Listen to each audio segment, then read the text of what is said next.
Assalamualaikum korang. Hari ni saya akan tunjukkan macam mana nak gunakan sensor suhu dan kelembapan DHT11 menggunakan Arduino.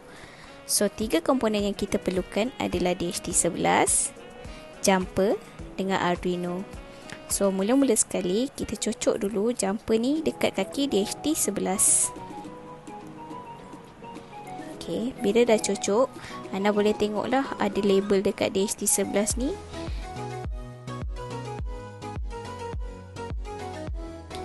Positif signal dengan negatif.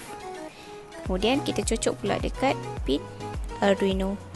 So, kuning tadi ground,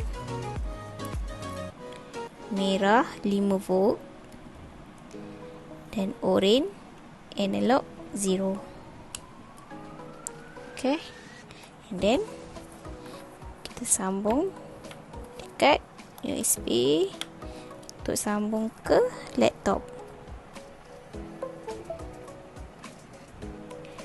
So, bila connection dah berjaya, anda kena pastikanlah yang port anda tu memang bersambung dengan Arduino Uno.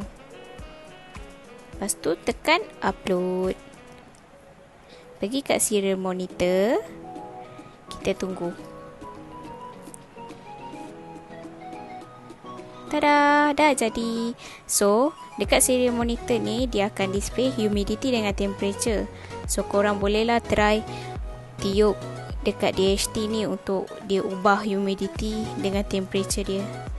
Itu saja. Thank you. Bye.